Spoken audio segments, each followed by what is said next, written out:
মুভির শুরুতেই আমাদেরকে 𝗕𝗲𝗃 নামের একজন ব্যক্তিকে দেখানো হয়, আর এই দৃশ্যটি ছিল 1900 সালের দৃশ্য। আর সেই সময় স্লেজ রাইডে ভ্রমণ করাটা অনেক নর্মাল একটা বিষয় ছিল। আসলে সেই সময় জিনিসপত্র এক জায়গা থেকে আরেক জায়গায় নেওয়ার জন্য এই স্লেজ রাইড ব্যবহার করা হতো, আর এই স্লেজ রাইডের জন্য বাছাই করা কিছু শক্তিশালী কুকুরের ব্যবহার করা হতো। 𝗕𝗲𝗃 একজন স্লেজ রাইডার ছিল, আর তার কাছে অনেক ভালো জাতের কিছু শক্তিশালী কুকুর ছিল। সেই রাইডের মাধ্যমে খুব সহজেই যাতায়াত করতে পারত। তারপর তার বাসায় একদিন একটি নতুন কুকুরের বাচ্চার জন্ম হয়, যে বাচ্চাটি একটি সাইবেরিয়ান হাস্কির বাচ্চা ছিল। এই বাচ্চাটি অনেক দুর্বল অবস্থায় জন্মেছিল, তাই 𝗕𝗲𝗃 ভাবে এই বাচ্চাটি তার কোনো কাজেই আসবে না। সে মনে করে অন্যান্য কুকুরের সাথে সে এই বাচ্চাটিকে রাইডে নিয়ে যেতে পারবে না, তাই সে এই বাচ্চাটিকে অন্য কাউকে দিয়ে দেওয়ার কথা ভাবে। কিন্তু 𝗕𝗲𝗃র বউ বাচ্চাটিকে অন্য কাউকে দিতে চায় না। এর কারণ হলো সে সমস্ত কুকুরগুলোকে তার নিজের বাচ্চাদের মতো লালন পালন করত। তারপর 𝗕𝗲𝗃র বউ সেই বাচ্চাটির নাম টোগো রাখে, আর সে বলে এই বাচ্চাটি আমার নিজের বাচ্চার মতো, আমি তাকে আমাদের কাছ থেকে দূরে সরিয়ে দিতে চাই না। আর এই বাচ্চাটি এখনো অনেক ছোট, তাই আমাদের উচিত এই বাচ্চাটিকে একটি সুযোগ দেওয়ার। আসলে 𝗕𝗲𝗃 এরকমটা চাইতো না, কিন্তু পরে সে তার ওয়াইফের কথায় রাজি হয়ে যায়। তারপর সময়ের সাথে সাথে টোগো বড় হতে থাকে। বড় হয়ে সে অনেক দুষ্ট প্রকৃতির হয় এবং সে সারাদিন 𝗕𝗲𝗃কে বিরক্ত করত।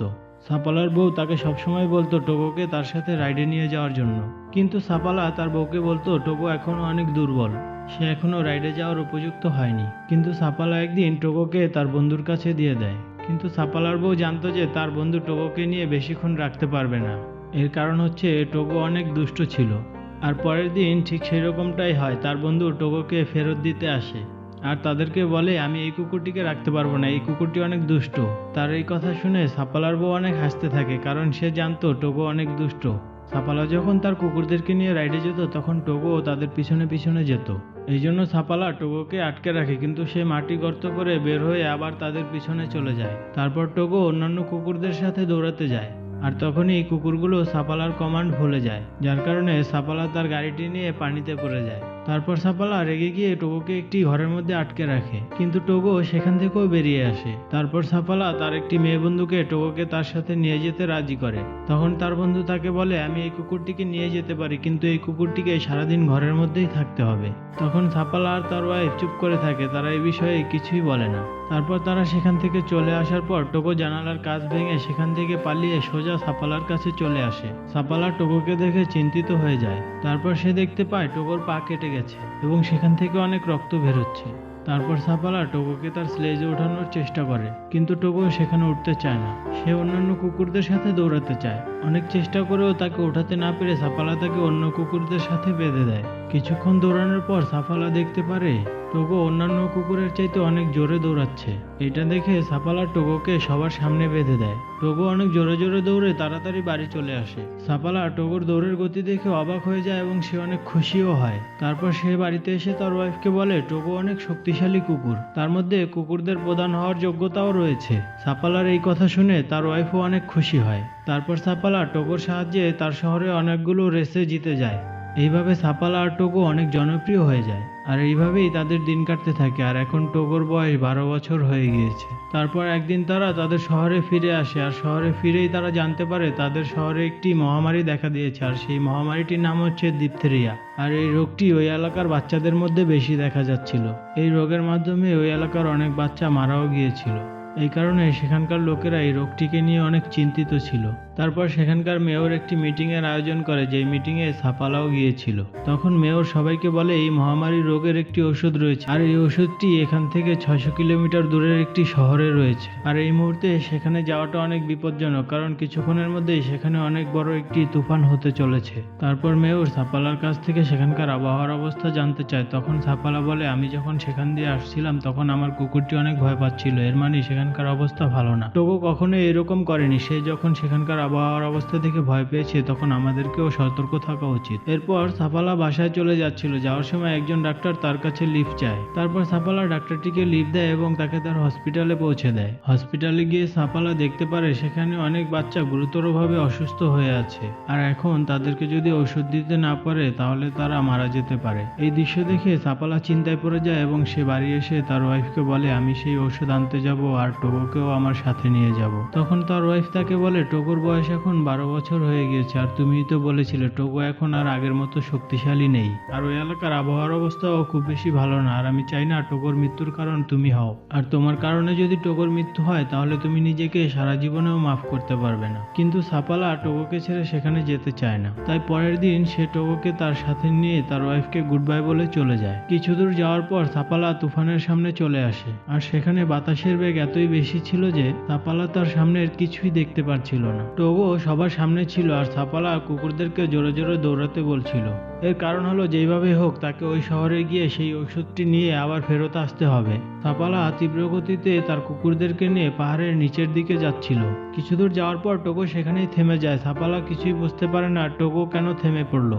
তারপর সাপালা দেখতে পায় তাদের সামনে একটি বড় গর্ত রয়েছে, যে গর্তটি সে বাতাসের কারণে দেখতে পারছিল না, কিন্তু টোগো সেই গর্তটি দেখতে পায়, আর এই কারণেই সাপালা ও তার সাথে থাকা সমস্ত কুকুরের জীবন বেঁচে যায়। আর তখনই সাপালা দেখতে পায় টোগো তার পায়ে ব্যথা পেয়েছে এবং সেখান থেকে রক্ত বের হচ্ছে। তারপর তারা সারাদিন ভ্রমণ করার পর একটি ক্যাম্পে এসে পৌঁছায়। ওই ক্যাম্পে একজন মহিলা ডাক্তার ছিল যে টোগোর চিকিৎসা করছিল। সে সাপালাকে বলে কুকুরটির অনেক বয়স হয়ে গিয়েছে, সে এখন শারীরিকভাবে অনেক দুর্বল হয়ে পড়েছে, এত বড় জার্নি তার স্বাস্থ্যের জন্য ঝুঁকিপূর্ণ হতে পারে। পরের দিন সকালে সাপালা আর টোগো তাদের গন্তব্য উদ্দেশ্যে রওনা হয়। অন্যদিকে হসপিটালে থাকা বাচ্চাদের অবস্থা আরও খারাপ হয়ে যাচ্ছিল।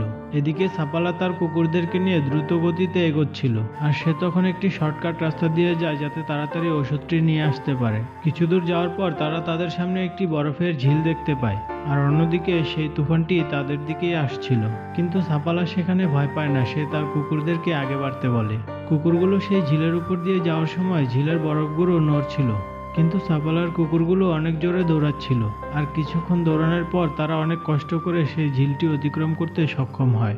সারাদিন ভ্রমণ করার পরে তারা আরও একটি ক্যাম্পে গিয়ে পৌঁছায়। তারা সেখানে পৌঁছে কিছুক্ষণ বিশ্রাম করে। অন্যদিকে আমরা সাপালার ওয়াইফকে দেখতে পাই যে সেখানকার মেয়রের কাছে যায় এবং সে তাকে বলে নাভাডা শহর থেকে ঔষধ পাঠিয়ে দেওয়া হয়েছে। কিন্তু সাপালা তো শর্টকাট রাস্তা দিয়ে নাভাডা শহরে যাচ্ছিল, সে যদি রাস্তায় ঔষধটি নিতে না পারে তাহলে তার যাত্রা আরও দৃঢ় হয়ে যাবে। অন্যদিকে আমরা সাপালাকে দেখতে পাই যে সারাদিন ভ্রমণ করার পরে আবার একটি চেকপোস্টে গিয়ে পৌঁছায়, আর সে সেখানে অবস্থান করে। সেখানে আমরা দেখতে পাই টোগোর অবস্থা আরও খারাপ হয়ে যায়, কিন্তু সে থামতে চায় না। সে তার এই অবস্থায় তার সফরটি শেষ করতে চায়, তাই সে আবারও তার সফর আরম্ভ করে দেয়। আর এখন সাপালা শর্টকাট রাস্তা দিয়ে যাচ্ছিল। যে লোকটি ঔষধ নিয়ে তার কাছে আসবে, সে যদি ওই লোকটিকে খুঁজে না পায় তাহলে তার এই সফর আরও কষ্টকর হয়ে যাবে। তারপর আমরা দেখতে পাই সাপালা খুব ক্লান্ত হয়ে পড়ে এবং সে ঘুমিয়ে যাচ্ছিল, কিন্তু তার কুকুরগুলো অনেক জোরে দৌড়াচ্ছিল। তারপর আমরা দেখতে পাই নাভাডা থেকে একটি লোক আসে যার কাছে সেই ঔষধটি ছিল, আর সাপালা তখন সেখান দিয়েই যাচ্ছিল। ওই লোকটি সাপালাকে দেখে পিছন দিক দিয়ে ডাকতে থাকে, কিন্তু সাপালা ঘুমিয়ে থাকার কারণে তার কথা শুনতে পায় না, তাই তারা সামনের দিকে চলে যায়। লোকটি মনে করে সাপালা তার আওয়াজ শুনতে পারেনি, তাই সে চলে যাচ্ছে। কিন্তু এখানে টোগো সেই লোকটির আওয়াজ শুনতে পেরেছে, তাই সে থেমে যায়। তারপর সাপালা তার গাড়ি থেকে নেমে ওই লোকটির কাছে চলে আসে এবং সে তার কাছ থেকে ওই ঔষধটি নিয়ে নেয়। তারপর কিছুক্ষণ ভ্রমণ করার পর তারা আবারও একটি চেকপোস্টে অবস্থান করে। সেখানে সাপালার বন্ধু সাপালাকে বলে টোগোর অবস্থা অনেক খারাপ হয়ে গিয়েছে, তুমি টোগোকে এখানেই রেখে যাও। সে সাপালাকে বলে এই তুফানের মধ্যে আমি আমার অনেক কুকুরকে হারিয়েছি, তাই আমি চাই না তুমি তোমার সব থেকে পছন্দের কুকুর টোগোকে হারিয়ে ফেলো।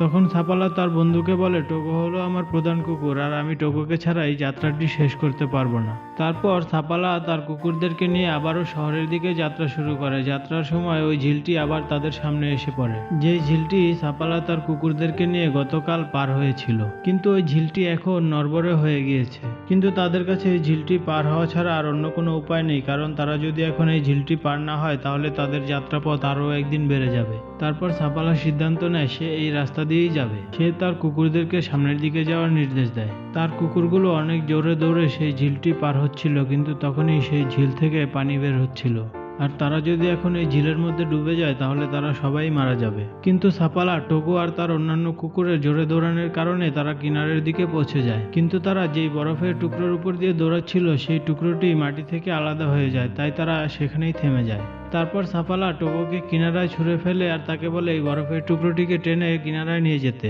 কিন্তু টোগো খুবই দুর্বল ও অসুস্থ ছিল, তারপরেও সে তার শরীরের সমস্ত শক্তি দিয়ে সেই বরফের টুকরোটিকে কিনারায় নিয়ে আসে। তারপর তারা সবাই ওই ঝিল থেকে বাইরে চলে আসে যেখানে তারা আটকা পড়েছিল। তারপর তারা অনেকক্ষণ ভ্রমণ করার পর একটি চেকপোস্টে আশ্রয় নেয় যেখানে ওই মহিলা ডাক্তারটি ছিল। ওই মহিলা ডাক্তার যখন টোগোর অবস্থা দেখে তখন তার চোখ দিয়ে পানি চলে আসে এবং সে সাপালাকে বলে এই কুকুরটি এখন মরার অবস্থা হয়ে গিয়েছে। এই কথা শুনে সাপালার অনেক মন খারাপ হয়ে যায়, কারণ টোগো তার অনেক পছন্দের কুকুর ছিল এবং সে তাকে অনেক সাহায্যও করেছে। পরের দিন সাপালা যখন তার যাত্রা শুরু করে তখন সে টোগোকে সামনে না বেঁধে পিছনে বেঁধে দেয়, কারণ টোগোর অবস্থা অনেক খারাপ ছিল। কিন্তু টোগো পিছনে থাকতে চায় না, সে সামনে এসে তার নিজের জায়গায় দাঁড়িয়ে পড়ে। তখন সাপালা বুঝতে পারে টোগো পিছনে থাকতে চায় না, সে সামনে থেকেই তার এই যাত্রাটি শেষ করতে চায়। তাই সাপালা তাকে পিছন থেকে নিয়ে এসে আবার সামনেই বেঁধে দেয়। তারপর তারা তাদের যাত্রা শুরু করে দেয়। কিছু দূর যাওয়ার পর ঝড়ের গতি আরও বাড়তে থাকে এবং সেখানে প্রচন্ড বাতাসও ছিল। প্রচন্ড বাতাসের কারণে সাপালা তার সামনের কিছুই দেখতে পারছিল না, তাই সে রাস্তা চিনতে পারছিল না। তখন সে টোগোকে তার কাছে নিয়ে বলে আমি সামনের কিছুই দেখতে পারছি না, এখন তোমাকেই আমাদের রাস্তা দেখিয়ে নিয়ে যেতে হবে। তারপর সাপালা তার চেহারা ঢেকে ফেলে এবং টোগোই তাদেরকে সামনের দিকে নিয়ে যাচ্ছিল। কিন্তু কিছু দূর যাওয়ার পর টোগো ক্লান্ত হয়ে পড়ে এবং সে সেখানেই বসে পড়ে। তারপর সাপালা টোগোকে বলে তোমাকে উঠতেই হবে আর আমাদেরকে এই মেডিসিন শহরে নিয়ে যেতেই হবে, আর আমরা যদি আমাদের যাত্রা থামিয়ে দিই তাহলে আমরা সবাই এখানেই মারা যাব। কিন্তু টোগো তার কোনো কথার জবাব দিচ্ছিল না। সাপালা অনেক খুশি ছিল কারণ টোগোর কারণে আজকে তার জীবন বেঁচে গিয়েছে, কিন্তু এখন সে তার কোনো কথার জবাব দিচ্ছে না। আর তখনই সেখানে একটি লোক হারিকেন নিয়ে তাদের সামনে চলে আসে। এর মানে টোগো তার কাজ সম্পন্ন করেছে। সে সাপালা আর তার বাকি সঙ্গীদেরকে চেকপোস্ট পর্যন্ত নিয়ে এসেছে। এটা দেখে সাপালা অনেক খুশি হয়ে যায়, কারণ টোগোর কারণেই আজকে তাদের সবার জীবন বেঁচে গেল। তারপর সাপালা আর তার কুকুররা ক্যাম্পের ভিতরে চলে আসে, কারণ এখানে টোগোর অবস্থা অনেক খারাপ হয়ে গিয়েছে এবং সে অনেক দুর্বল হয়ে পড়েছে। তারপর আমরা সেখানে একটি লোককে দেখতে পাই, যে লোকটিকে সাপালার ওয়াইফ পাঠিয়েছিল সেই ওষুধটি তাড়াতাড়ি নিয়ে আসার জন্য, যে ওষুধ দিয়ে বাচ্চাদের জীবন বাঁচানো যাবে। তারপর সেই লোকটি ওষুধ নিয়ে কিছুক্ষণের মধ্যেই নোম শহরে পৌঁছে যায়। সেখানে একজন রিপোর্টার তাদের জন্য অপেক্ষা করছিল, কারণ এই খবরটি নিউ ইয়র্ক শহরেও পৌঁছে গিয়েছিল। একজন লোক বাচ্চাদের বাঁচানোর জন্য নিজের জীবনের ঝুঁকি নিয়ে 600 কিলোমিটার পথ ভ্রমণ করে তাদের জন্য ঔষধ নিয়ে এসেছে। কিন্তু ওই রিপোর্টার ভুল করে সাপালার জায়গায় ওই লোকটির নাম নিউজ পেপারে দিয়ে দেয়। এই কারণে সাপালার ওয়াইফ মন খারাপ করে। অন্যদিকে টোগো অনেকটা সুস্থ হয়ে যায় এবং সাপালা তার কুকুরদেরকে নিয়ে নোম শহরে চলে আসে, যেখানে তাদেরকে ধন্যবাদ জানানোর জন্য অনেক লোকেরা চলে আসে। সেখানে সেই সমস্ত বাচ্চারাও আসে যেই বাচ্চারা সাপালার কারণে সুস্থ হয়েছিল। সেখানে একটি বাচ্চা আসে, যেই বাচ্চাটি টোগোকে দেখে বলে এই কুকুরটি কি এখন মারা যাবে? বাচ্চাটির মুখে এই ধরনের কথা শুনে সাপালা তার ঘর থেকে বের হয়ে যায়, আর সাপালার ওয়াইফও তার পিছনে পিছনে বের হয়ে যায়। সে তার ওয়াইফকে বলে আজকে টোগোর এই অবস্থা শুধুমাত্র আমার জন্যই হয়েছে, টোগোর এই অবস্থার জন্য আমিই দায়ী। টোগো অনেক বয়স্ক ছিল, তাকে আমার সাথে এই সফরে নিয়ে যাওয়াটা উচিত হয়নি। তখন তার ওয়াইফ তাকে বলে টোগো ছাড়া অন্য আর কেউ কি ছিল যে এই সফরটি সম্পন্ন করতে পারত? তার ওয়াইফের মুখে এই কথা শুনে সে চুপ হয়ে যায়, কারণ সে জানে টোগো ছাড়া এই কাজটি অন্য আর কেউই করতে পারত না। পরের দিন সকালে আমরা দেখতে পারি সাপালা তার কুকুরদের সাথে প্র্যাকটিসে যাচ্ছিল। টোগো যখন দেখে সবাই বাইরে যাচ্ছে তখন সেও তাদের সাথে যাওয়ার জন্য আওয়াজ করতে থাকে। তখন সাপালা বুঝতে পারে যে টোগো ঘরে থাকতে চায়, সে সবসময় সাপালার সাথেই থাকতে চায়। আর এর কিছুদিন পরেই টোগো পুরোপুরি সুস্থ হয়ে যায়। তারপর সাপালা টোগো আর তার ওয়াইফকে নিয়ে মাঝে মধ্যেই ঘুরতে যেত। 2 বছর পর টোগোর অনেকগুলো বাচ্চা হয়, আর এই বাচ্চাগুলোকে একটি নতুন নাম দেওয়া হয়, আর ওই নামটি হলো সাপালা সার্বারিয়ান। এরপরে 1929 সালে টোগোর মৃত্যু হয়ে যায়। তারপর সাপালা কুকুরদেরকে ট্রেনিং করছিল, কিন্তু ওই শহরের সবচেয়ে ফেমাস কুকুর টোগোই ছিল। আর এটাই ছিল এই মুভিটির গল্প। এই মুভিতে আমরা বুঝতে পারি কুকুর সবচেয়ে বিশ্বস্ত প্রাণী, সে তার মালিকের সাথে কখনোই বেইমানি করে না। আর এখানেই এই মুভিটি শেষ হয়ে যায়।